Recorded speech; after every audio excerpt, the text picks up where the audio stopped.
नमस्कार, जय हिंद, वंदे मातरम। दोस्तों, आप सभी का स्वागत है इस वीडियो में। जी हाँ दोस्तों, इस वीडियो के माध्यम से हम जानेंगे कि लोकसभा चुनाव 2024 के अंदर जो है कौन हमारा नया प्रधानमंत्री बनने वाला है। ताज़ा सर्वे जो है सामने आ चुका है, जनता की राय सामने आ चुकी है। ताज़ा सर्वे के माध्यम से हम आपको बताएंगे कि 2024 में किसकी सरकार बनने वाली है, कौन सी पार्टी जो है बहुमत के आंकड़े को पार करने वाली है। ताज़ा ओपिनियन पोल सर्वे के माध्यम से सभी 543 सीटों पर जनता की क्या राय है, हम आपके सामने रखेंगे। जनता 2024 में किसे अपना प्रधानमंत्री चुन रही है, संपूर्ण जानकारी आपको इस वीडियो के माध्यम से दी जाएगी। दोस्तों, आपको बता दें कि 543 सीटों में से बहुमत का आंकड़ा जो है वो 272 सीटों का है। यानी जो पार्टी 272 सीटों से अधिक लेकर आती है वो पार्टी सरकार बनाने की दावेदारी पेश करती है, उसी पार्टी की सरकार बनती है। तो दोस्तों, सभी 543 सीटों का सर्वे जो है, ओपिनियन पोल सर्वे जो है हमारे सामने आ चुका है। हम आपको सभी राज्य वाइज बताएंगे। उससे पहले आपसे एक छोटी सी रिक्वेस्ट है, वीडियो को लाइक जरूर कीजिएगा। साथ ही 2024 के अंदर आप प्रधानमंत्री के रूप में किसे देखना चाहते हैं, राहुल गांधी को या प्रधानमंत्री नरेंद्र मोदी को या फिर किसी अन्य नेता को,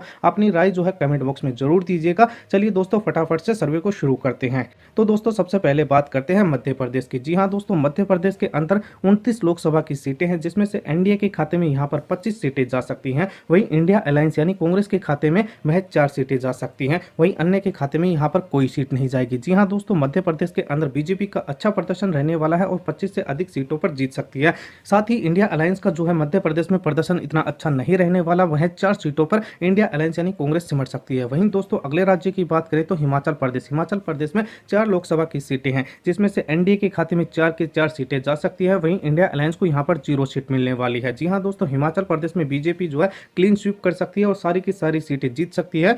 वहीं दोस्तों, हिमाचल के अंदर जो है कांग्रेस को बड़ा झटका लगने वाला है, यहां पर सिर्फ 0 सीट पर ही संतुष्ट होना पड़ेगा। वहीं अगले राज्य की बात करें तो नागालैंड। नागालैंड में 1 लोकसभा की सीट है जो कि एनडीए के खाते में जा सकती है। कांग्रेस को यहां पर भी 0 सीट पर ही संतुष्ट होना पड़ेगा। वहीं अगले राज्य की बात करें तो गोवा। गोवा में 2 लोकसभा की सीटें हैं, जिसमें से एनडीए के खाते में यहां पर दोनों सीटें जा सकती हैं। वहीं इंडिया अलायंस के खाते में यहां पर भी कोई सीट नहीं आने वाली, यानी कि गोवा के अंदर भी कांग्रेस को 0 सीट पर ही संतुष्ट होना पड़ेगा। वहीं अगले राज्य की बात करें तो सिक्किम। सिक्किम में 1 लोकसभा की सीट है जो कि एनडीए के खाते में जा सकती है, यानी कि बीजेपी यहां पर 1 सीट पर जीत सकती है। वहीं इंडिया अलायंस को यहां पर भी 0 सीट पर ही संतुष्ट होना पड़ेगा। इसी हिसाब से अगले राज्य की बात करें तो दिल्ली राज्य। जी हां दोस्तों, दिल्ली में 7 लोकसभा की सीटें हैं, जिसमें से एनडीए यानी कि बीजेपी के खाते में 7 की 7 सीट जा सकती हैं। वहीं इंडिया अलायंस यानी कि कांग्रेस को दिल्ली के अंदर भी 0 सीट पर ही संतुष्ट होना पड़ेगा। जी हां दोस्तों, आपको बता दें कि दिल्ली के अंदर जो है 2019 के अंदर भी मोदी सरकार ने जो है क्लीन स्वीप की थी, यानी 7 की 7 सीटें जीती थी और वही दोबारा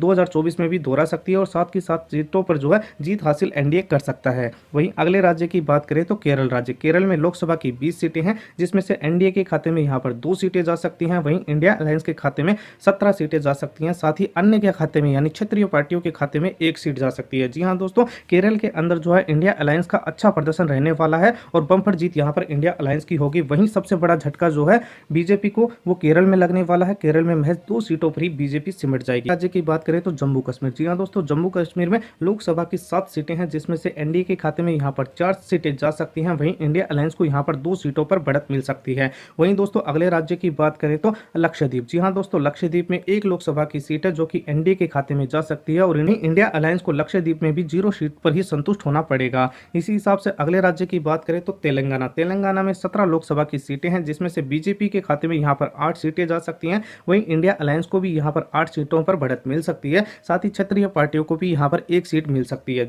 जी हां दोस्तों, तेलंगाना के अंदर एनडीए और इंडिया दोनों ही गठबंधनों के बीच हमें कड़ी टक्कर देखने को मिल सकती है। वहीं अगले राज्य की बात करें तो छत्तीसगढ़। छत्तीसगढ़ में 11 लोकसभा की सीटें हैं, जिसमें से एनडीए के खाते में यानी कि बीजेपी को यहां पर 10 सीटों पर बढ़त मिल सकती है, तो वहीं इंडिया अलायंस को यहां पर सिर्फ 1 सीट मिल सकती है। जी हां दोस्तों, छत्तीसगढ़ के अंदर भी बीजेपी जो है 10 सीटें या फिर पूरी तरह से क्लीन स्वीप भी कर सकती है, यानी कि 11 की 11 सीटें भी यहां पर जीत सकती हैं। वहीं दोस्तों, ताजा ओपिनियन पोल सर्वे के हिसाब से छत्तीसगढ़ के अंदर भी जो है इंडिया अलायंस को सिर्फ और सिर्फ 1 सीट मिल सकती है। वहीं अगले राज्य की बात करें तो पांडिचेरी। पांडिचेरी में लोकसभा की 1 सीट है, जिसमें से एनडीए के खाते में ये सीट जा सकती है, तो वहीं इंडिया अलायंस को पांडिचेरी में भी 0 सीट पर ही संतुष्ट होना पड़ेगा। वहीं अगले राज्य की बात करें तो गुजरात राज्य। जी हां दोस्तों, गुजरात में लोकसभा की 26 सीटें हैं, जिसमें से एनडीए के खाते में यानी कि बीजेपी को यहां पर 26 की 26 सीटों पर जो है बढ़त मिल सकती है। वहीं इंडिया अलायंस को गुजरात के अंदर भी 0 सीट पर ही संतुष्ट होना पड़ेगा। जी हां दोस्तों, गुजरात में बीजेपी जो है एक बार फिर से 2019 की तरह ही क्लीन स्वीप कर सकती है। तो वहीं कांग्रेस को यहाँ पर सबसे बड़ा झटका लगने वाला है। गुजरात के अंदर कांग्रेस और इंडिया अलायंस गठबंधन का खाता भी नहीं खुलेगा। वहीं अगले राज्य की बात करें तो दोस्तों मेघालय राज्य। जी हाँ दोस्तों, मेघालय में 2 लोकसभा की सीटें हैं जिसमें से एनडीए के खाते में यहाँ पर दोनों सीटें जा सकती हैं। वहीं इंडिया अलायंस को यहाँ पर भी 0 सीट पर ही संतुष्ट होना पड़ेगा। वहीं अगले राज्य की बात करें तो पंजाब राज्य। जी हाँ दोस्तों, पंजाब का जो ताजा ओपिनियन पोल सर्वे जो सामने आया है उसके हिसाब से यहाँ पर 13 लोकसभा की सीटें हैं जिसमें से एनडीए को यहाँ पर 2 सीटों पर बढ़त मिल सकती है। तो वहीं इंडिया अलायंस को यहाँ पर 5 सीटों पर बढ़त मिल सकती है। वहीं आम आदमी पार्टी को यहाँ पर 6 सीटों पर बढ़त मिल सकती है। इसी हिसाब से दोस्तों अगले राज्य की बात करें तो कर्नाटक राज्य। जी हाँ दोस्तों, कर्नाटक का जो ताजा ओपिनियन पोल सर्वे सामने आया है उसके हिसाब से 28 लोकसभा की सीटों में से एनडीए के खाते में यहाँ पर 24 सीटें जा सकती हैं। वहीं इंडिया अलायंस को यहाँ पर 4 सीटों पर जीत मिल सकती है। जी हाँ दोस्तों, कर्नाटक में भी जो है बीजेपी जो है अच्छा प्रदर्शन कर सकती है और 28 की में से जो है 24 सीटों पर बढ़त बना सकती है। वहीं इंडिया अलायंस को कर्नाटक में सिर्फ 4 सीटों पर ही संतुष्ट होना पड़ेगा। वहीं अगले राज्य की बात करें तो पश्चिम बंगाल। जी हाँ दोस्तों, पश्चिम बंगाल में लोकसभा की 42 सीटें हैं और 42 सीटों का जो ताजा ओपिनियन पोल सर्वे सामने आया है, जो जनता की राय सामने आई है उसके हिसाब से एनडीए को यहाँ पर 21 सीटों पर बढ़त मिल सकती है। तो वहीं इंडिया अलायंस को भी यहाँ पर 21 सीटों पर बढ़त मिल सकती है। जी हाँ दोस्तों, पश्चिम बंगाल में एनडीए और इंडिया अलायंस दोनों में ही हमें कड़ी टक्कर देखने को मिल सकती है। दोस्तों आगे बढ़ने से पहले आपसे एक छोटी सी रिक्वेस्ट है, अगर आपने अभी तक भी इस वीडियो को लाइक नहीं किया तो लाइक जरूर कीजिएगा। साथ ही ये वीडियो आप किस राज्य किस शहर से देख रहे हैं हमें कमेंट करके जरूर बताइएगा। तो वहीं अगले राज्य की बात करें तो ओडिशा राज्य। जी हाँ दोस्तों, ओडिशा में 21 लोकसभा की सीटें हैं जिसमें से एनडीए के खाते में यहाँ पर 10 सीटें जा सकती हैं। वहीं इंडिया अलायंस को यहाँ पर 2 सीटों पर बढ़त मिल सकती है। तो वहीं क्षेत्रीय पार्टियों को यहाँ पर 9 सीटों पर बढ़त मिल सकती है। जी हाँ दोस्तों, ओडिशा में क्षेत्रीय पार्टियों का बोलबाला रह सकता है और उन्हें 21 में से 9 सीटें मिल सकती हैं, जबकि एनडीए गठबंधन को 10 सीटें मिल सकती हैं। तो वहीं इंडिया अलायंस को महज 2 सीटों पर ही संतुष्ट होना पड़ेगा। वहीं अगले राज्य की बात करें तो अरुणाचल प्रदेश। अरुणाचल प्रदेश में 2 लोकसभा की सीटें हैं जिसमें से एनडीए के खाते में यहाँ पर 2 सीटें जा सकती हैं, यानी कि इंडिया अलायंस को यहाँ पर 0 सीट मिलेगी और दोनों सीटें जो है बीजेपी के खाते में अरुणाचल प्रदेश की जा सकती हैं। वहीं अगले राज्य की बात करें तो उत्तराखंड राज्य। जी हाँ दोस्तों, उत्तराखंड में 5 लोकसभा की सीटें जिसमें से एनडीए के खाते में यहाँ पर 5 की 5 सीट जा सकती हैं। तो वहीं इंडिया अलायंस को उत्तराखंड में भी 0 सीट पर ही संतुष्ट होना पड़ सकता है। जी हाँ दोस्तों, उत्तराखंड में भी बीजेपी एक बार फिर से क्लीन स्वीप कर सकती है 2019 की तरह ही और 5 की 5 सीटों पर जीत हासिल कर सकती है, जबकि इंडिया अलायंस को यहाँ पर भी 0 सीट मिलेगी। वहीं दोस्तों अगले राज्य की बात करें तो दमनदीप। दमनदीप में 1 लोकसभा की सीट है वो एनडीए के खाते में जा सकती है और इंडिया अलायंस को यहाँ पर भी 0 सीट पर ही संतुष्ट होना पड़ेगा। वहीं अगले राज्य की बात करें तो दोस्तों मिजोरम राज्य। जी हाँ दोस्तों, मिजोरम में 1 लोकसभा की सीट है जो कि एनडीए के खाते में जा सकती है और इंडिया अलायंस को यहाँ पर कोई भी सीट नहीं मिलेगी। वहीं अगले राज्य की बात करें तो अगला राज्य निकल कर आता है उत्तर प्रदेश। जी हाँ दोस्तों, उत्तर प्रदेश में 80 लोकसभा की सीटें हैं जिसमें से एनडीए के खाते में यहाँ पर 78 सीट जा सकती हैं। तो वहीं इंडिया अलायंस गठबंधन को यहाँ पर 2 सीटों पर बढ़त मिल सकती है। जी हाँ दोस्तों, उत्तर प्रदेश में एक बार फिर से बीजेपी का प्रदर्शन जो है बहुत अच्छा रहने वाला है और 80 सीटों में से 78 सीटों पर बढ़त बना सकती है। तो वहीं उत्तर प्रदेश में जो है इंडिया अलायंस गठबंधन को एक बार फिर से बड़ा झटका लग सकता है और महज 2 सीटों पर ही संतुष्ट होना पड़ेगा। वहीं अगले राज्य की बात करें तो झारखंड राज्य। जी हाँ दोस्तों, झारखंड में 14 लोकसभा की सीटें हैं जिसमें से एनडीए के खाते में यहाँ पर बम्फर 14 में से 13 सीटें जा सकती हैं। तो वहीं इंडिया अलायंस को यहाँ पर भी नाकामयाबी हासिल हो सकती है और महज 1 सीट पर ही बढ़त मिलेगी। जी हाँ दोस्तों,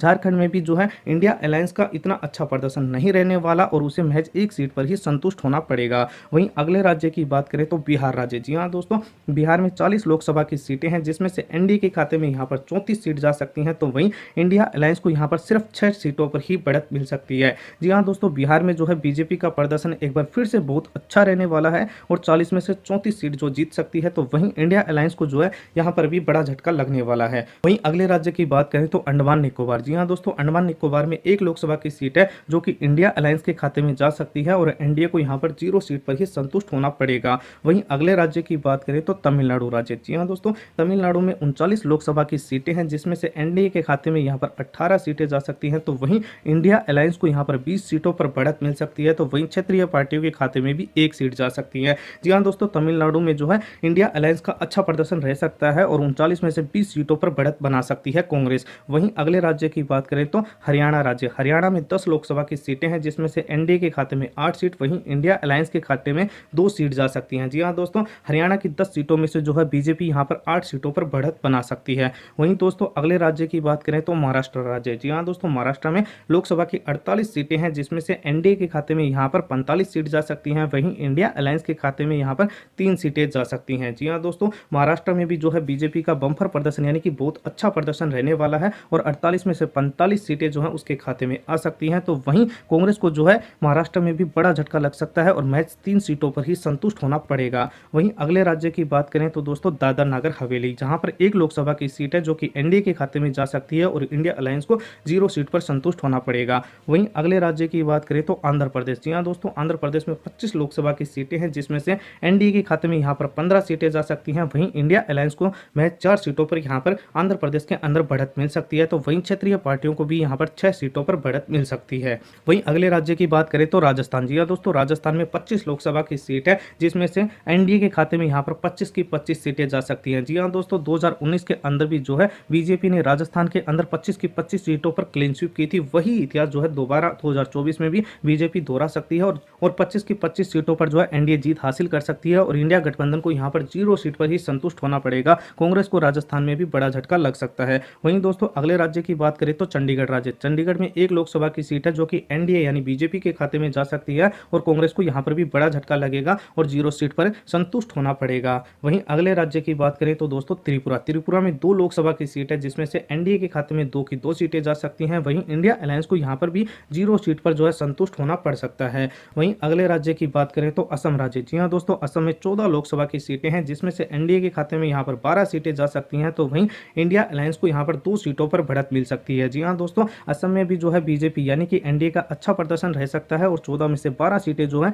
वो बीजेपी के खाते में जा सकती हैं, तो वहीं इंडिया अलायंस को यहाँ पर सिर्फ और सिर्फ 2 सीटों पर ही बढ़त मिल सकती है। वहीं अगले राज्य की बात करें तो मणिपुर। जी हाँ दोस्तों, मणिपुर में 2 लोकसभा की सीटें हैं, जिसमें से एक एनडीए के खाते में जा सकती है, वहीं एक इंडिया अलायंस के खाते में जा सकती है। तो दोस्तों हमने आपको 543 सीटों के बारे में सभी राज्य वाइज बता दिया है कि किस राज्य में किस पार्टी को कितनी सीटें मिल रही हैं। चलिए दोस्तों, अब संपूर्ण भारत की 543 सीटों की कुल सीटों की बात कर लेते हैं कि कुल सीटों में से किस पार्टी को जो है कितनी सीटें जा रही हैं, कौन सी पार्टी जो है कितनी सीटों पर बहुमत हासिल कर रही है। तो दोस्तों आपको बता दें कि कुल 543 सीटों में से जो है एनडीए के खाते में यहाँ पर 400 प्लस सीटें जा सकती हैं। जी हाँ दोस्तों, भाजपा जो है 400 प्लस सीटें जीतकर एक बार फिर से 2024 में मोदी सरकार बना सकती है, तो वहीं इंडिया अलायंस को महज 113 सीटों पर ही यहाँ पर सिमटना होगा। 543 सीटों में से जो है इंडिया अलायंस गठबंधन यानी कांग्रेस को महज 113 सीटों पर ही संतुष्ट होना पड़ेगा, तो वहीं अन्य क्षेत्रीय पार्टियों के खाते में भी 30 सीटें जा सकती हैं। जी हाँ दोस्तों, एक बार फिर से मोदी सरकार की 2024 में बम्पर जीत होती हुई यहाँ पर ओपिनियन पोल सर्वे के माध्यम से दिख रही है, तो वहीं इंडिया अलायंस यानी कि कांग्रेस की एक बार फिर से 2024 में